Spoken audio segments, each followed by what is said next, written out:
আসসালামু আলাইকুম প্রিয় শিক্ষার্থীরা, অনার্স ভর্তি আবেদনের রেজাল্টটা কবে দিবে এই প্রশ্নটা মাথায় আমি আমার এই ভিডিওটা মনে হয় দেখেই প্রত্যেকটা শিক্ষার্থীর কমন একটা প্রশ্ন।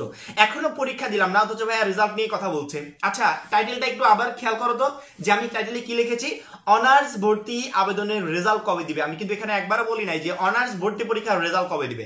আবেদনের রেজাল্ট মানে কি জানো?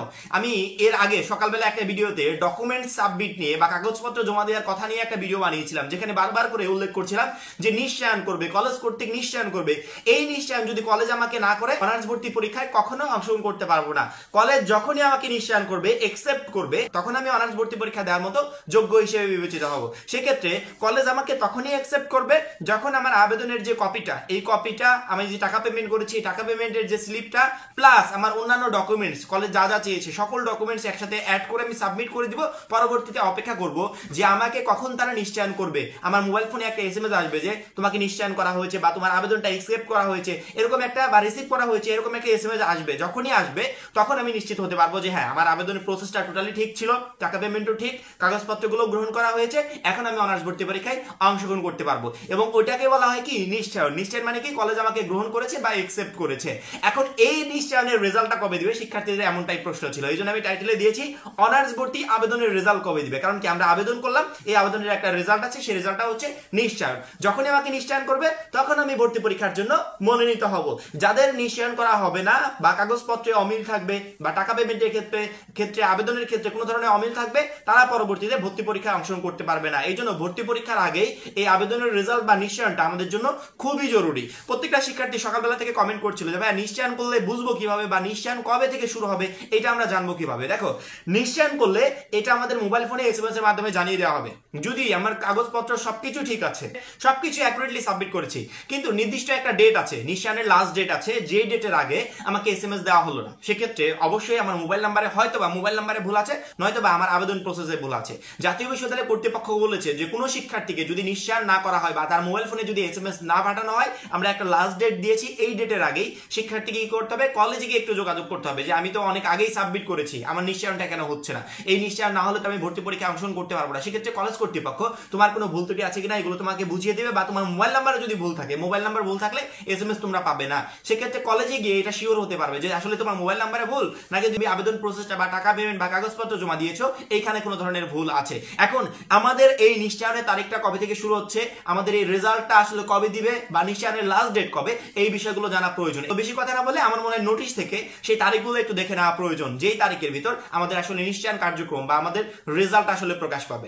আসলে কার না প্রয়োজন হয়, আমার মনে হয় এইচএসসির পরে, এইচএসসি সার্টিফিকেটটা হাতে পাওয়ার পরেই আমাদের বেস্ট টাইম, যখন আমরা কোনো চাকরির অ্যাপ্লাই করতে পারি এবং সেই চাকরি পরীক্ষাগুলোতে আমরা উত্তীর্ণ হতে পারি। সেক্ষেত্রে তোমার যদি টার্গেটে থাকে যে আমি এইচএসসির পরে বিভিন্ন চাকরি পরীক্ষায় অ্যাপ্লাই করবো এবং চাকরি পরীক্ষায় উত্তীর্ণ হব, একটা চাকরি আমার খুবই প্রয়োজন, সেক্ষেত্রে আমার মনে হয় প্রত্যেকটা শিক্ষার্থীর এখন থেকে চাকরির প্রিপারেশন নেওয়া উচিত এবং বিভিন্ন চাকরিগুলোতে অ্যাপ্লাই করা উচিত। তবে প্রিপারেশন নিতে গেলে আমরা কি পড়বো কি করবো কিছুই বুঝতে পারি না। আমরা আসলে আমাদের কোন বইগুলো পড়া উচিত, কোথা থেকে প্রিপারেশন নেওয়া উচিত, প্রথমত কিছুই বুঝতে পারি না। এবং বই কিনতে গেলে একটা দুইটা বই তো হয় না, বিভিন্ন বিষয়ের উপর বই কিনতে হয়, এক গাদা টাকা নষ্ট হয়। সেক্ষেত্রে আমার মনে হয় প্রত্যেকটা শিক্ষার্থীরই এখনই প্লে স্টোরে গিয়ে সার্চ অপশনে গিয়ে সার্চ দিতে হবে জব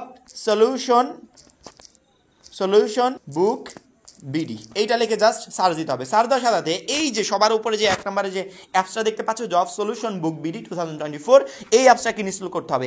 এই অ্যাপসটা ইনস্টল করলে আমার মনে হয় চাকরি পরীক্ষার জন্য বেস্ট একটা প্রিপারেশন নিতে পারবে এবং কোনো বই কেনারও তোমার প্রয়োজন হবে না। এই অ্যাপসটাই টোটাল ইনফরমেশন বা চাকরির জন্য টোটাল তথ্য তোমাকে দিয়ে দেবে। অ্যাপসের লিঙ্ক আমি ভিডিও ডেসক্রিপশনে দিয়ে রাখবো, চাইলে লিঙ্কে ক্লিক করেও অ্যাপসটা ডাউনলোড করে নিতে পারবে। এখানে একটু তারিখগুলোর দিকে খেয়াল করো, ক নম্বরে কি বলা হয়েছে, অনলাইনে প্রাথমিক আবেদন ফর্ম পূরণ ও প্রিন্ট পিডিএফ কপি সংগ্রহের তারিখ। অর্থাৎ আমরা আমাদের আবেদনের যে ফর্মটা, পিডিএফ কপিটা, এই কপিটা সংগ্রহ করতে পারবো কবে থেকে, যেদিন থেকে আমাদের আবেদনটা শুরু হয়েছে, 21 তারিখ থেকে, এবং লাস্ট ডেট কত, 28 তারিখ, 28/2/2025, এই তারিখের ভিতর আমরা অনলাইন কপিটা সংগ্রহ করতে পারবো। পরবর্তীতে আবেদনকারীকে প্রাথমিক আবেদন ফর্ম সহ আবেদন ফি 700 টাকা আবেদনকৃত কলেজ কর্তৃক নির্ধারিত মোবাইল ব্যাংকিং এর মাধ্যমে অথবা সরাসরি জমা দেওয়ার তারিখ। অর্থাৎ আমাদেরকে বলা হয়েছে এখানে 700 টাকা ফি যে আমরা জমা দিব, এই জমা দেওয়ার তারিখটা হচ্ছে যেদিন থেকে আমাদের আবেদনটা শুরু হয়েছে সেদিন থেকে 2 তারিখ পর্যন্ত। অর্থাৎ জানুয়ারি যাবে, ফেব্রুয়ারি যাবে, মার্চের 2 তারিখের ভিতর তোমাকে এই ফিটা জমা দিতে হবে। অর্থাৎ 2 তারিখ হচ্ছে লাস্ট ডেট। লাস্ট অপশন যেটার জন্য আমরা আসলে এই ভিডিওটা দেখছি সেটা হচ্ছে কলেজ কর্তৃক অনলাইনে প্রাথমিক আবেদন ফর্ম নিশ্চয়ন করা তারিখ। নিশ্চয়ন মানে কি জানো? নিশ্চয়ন মানে একসেপ্ট বা গ্রহণ করার তারিখ, ঠিক আছে? এই তারিখটা শুরু হবে। তোমাদের প্রশ্ন আসলে এটাই ছিল যে আমাদের এই যে নিশ্চয়নটা হয়েছে কিনা বুঝবো কিভাবে, বা নিশ্চয়ন কবে থেকে শুরু হবে? সেই নিশ্চয়নটা শুরু হবে 22/1/2025, অর্থাৎ আমরা যেদিন থেকে আবেদনটা শুরু করেছি তারপর দিন থেকে নিশ্চয়নটা শুরু হবে। অর্থাৎ তুমি যে আবেদনটা সাবমিট করে ফেলেছো, তো পরবর্তীতে একটা দিন সময় লাগলো, বা একদিনের জায়গায় 5 দিন লাগতে পারে, 10 দিন লাগতে পারে, 15 দিন লাগতে পারে, 1 মাসও লাগতে পারে সময়। এই সময়ের ভিতর কলেজ কর্তৃপক্ষ তোমাদেরকে নিশ্চয়ন করবে, তাদের যখন মন চায় তখন নিশ্চয়ন করবে। তবে ডেটটা মনে রাখো 4/3/2025, মার্চ মাসের 4 তারিখ পর্যন্ত সময়সীমা। যদি মার্চ মাসের 4 তারিখের ভিতর কারো যদি নিশ্চয়ন না হয় বা মোবাইলে যদি SMS না আসে, সেক্ষেত্রে এখানে 2টা অপশন হতে পারে। এক হচ্ছে তুমি যে মোবাইল নাম্বারটা দিয়েছিলে সেই মোবাইল নাম্বারটাই ভুল ছিল। দ্বিতীয়ত হচ্ছে তোমার আবেদনে কোনো প্রবলেম বা টাকা পেমেন্টের ক্ষেত্রে বা ডকুমেন্ট সাবমিটের ক্ষেত্রে কোনো প্রবলেম হয়েছে বা কলেজ কর্তৃপক্ষ মিল পায় নাই, যার জন্য তোমার আবেদনটা নিশ্চয়ন করে নাই। এই জন্য তোমাকে একটু কলেজে গিয়ে একটু যোগাযোগ করতে হবে। আরেকটা কথা বলে রাখি, 4 তারিখ পেরোনোর পর যে কলেজে গিয়ে যোগাযোগ করবে এমনটা না। তুমি যদি এখনই রিসেন্টলি আবেদন করে থাকো, মানে অনেকগুলো দিন পার হয়ে গেছে, তোমার পরে একজন আবেদন করেছে তারও নিশ্চয়ন হয়ে গেছে কিন্তু তোমারটা নিশ্চয়ন হয় নাই, সেক্ষেত্রে তুমি 4 তারিখের আগেই গিয়ে যোগাযোগ করবে যে আমি তো অনেক আগেই সাবমিট করেছি কিন্তু আমারটা নিশ্চয়ন হচ্ছে না। এতগুলো দিন তো সময় লাগার কথা না। আমি আবেদনের 1 দিন 2 দিন পরে নিশ্চয়ন হয়ে যাওয়ার কথা, বা 10 দিন 15 দিন পরে নিশ্চয়ন হয়ে যাওয়ার কথা। যদি 4 তারিখের কাছাকাছি যেয়ে যায়, অবশ্যই তোমার আবেদনে কোনো ভুল ত্রুটি আছে বা তোমার মোবাইল নাম্বারে ভুল ছিল যার কারণে SMS-টা আসে নাই। সেক্ষেত্রে তোমার উক্ত কলেজে গিয়ে তোমাকে একটু যোগাযোগ করতে হবে। কারণ কি এই যোগাযোগটুকু যদি না করতে পারো তাহলে পরবর্তীতে তুমি অনার্স ভর্তি পরীক্ষায় অংশগ্রহণই করতে পারবে না। এই বিষয়টা আমার মনে হয় প্রত্যেকটা শিক্ষার্থীর মাথায় রাখা উচিত। আশা করি প্রত্যেকটা শিক্ষার্থী বুঝতে পেরেছো। আমাদের প্রত্যেকটা প্রসেস শুরু হচ্ছে 21 তারিখ থেকে। 21 তারিখ থেকে আবেদন শুরু হয়েছে। 21 তারিখের পর থেকে আমরা টাকা পেমেন্ট করতে পারবো। 21 তারিখের পর থেকে একদিন বাদে অর্থাৎ 22 তারিখ থেকে আমাদের নিশ্চয়ন প্রসেসটা শুরু হবে।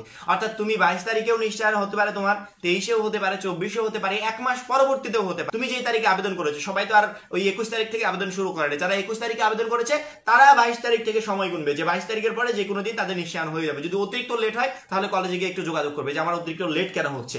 যারা তারও পরে গিয়ে আবেদন করেছে, আবেদন করার পরবর্তী 1 সপ্তাহ 2 সপ্তাহ পরবর্তী থেকে তোমাকে টেনশন করতে হবে যে এখন আমার নিশ্চয়ন কেন হলো না। অবশ্যই নিশ্চয়নটা খুবই গুরুত্বপূর্ণ এবং এই বিষয়ে আমার মনে হয় ভিডিও বানানো খুবই জরুরি ছিল। কারণ কি, নিশ্চয়ন না হলে কলেজ তোমাকে গ্রহণ না করলে কখনো তুমি ভর্তি পরীক্ষায় অংশগ্রহণ করতে পারবে না। সেক্ষেত্রে যদি কলেজের এখানে কোনো ভুল হয়, ওই ভুলটা তো তোমাকে বুঝতে হবে। আমার আবেদনটা নিশ্চয়ন হয় নাই বা গ্রহণ করে নাই, তখন গিয়ে তুমি কলেজে যোগাযোগ করবে। তুমি যদি নিশ্চয়নের বিষয়টা নাই বোঝো তাহলে তো তুমি যোগাযোগ করবে না। পরে হঠাৎ করে দেখলে তোমার আবেদনটা গ্রহণ করে নাই তারা, তখন কি তুমি ভর্তি পরীক্ষায় অংশগ্রহণ করতে পারবে? তখন কি তুমি প্রবেশপত্র পাবে? অবশ্যই পাবে না। সেক্ষেত্রে আমার মনে হয় এই বিষয়গুলো জেনে না খুবই জরুরি এবং এই জরুরি বিষয়গুলো প্রত্যেকটাই সুন্দর করে খোঁজ খবর নিয়ে পরবর্তীতে আমরা ভিডিও রেডি করছি যাতে তোমাদের এই বিষয়গুলো নিয়ে, যেহেতু প্রথমবার তোমরা ভর্তি পরীক্ষায় অংশগ্রহণ করছো, তোমাদের কোনো বিষয় জানা না। আমার মনে হয় কোনো কারণে কোনো বিষয় জানা ছিল না।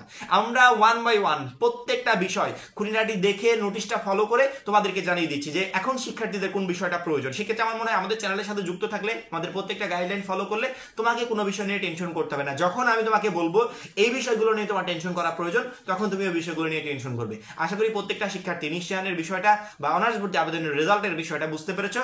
এখন প্রত্যেকটা শিক্ষার্থী অপেক্ষা করতে পারবে এবং কোনো প্রবলেম হলে নির্দিষ্ট সময়ের ভিতর সেই প্রবলেমগুলো সলভও করতে পারবে। এখন এই পর্যন্তই। পরবর্তী ভিডিওর জন্য চ্যানেলটা সাবস্ক্রাইব করে রাখবে। সবাই ভালো থাকবে, সুস্থ থাকবে। আল্লাহ হাফেজ।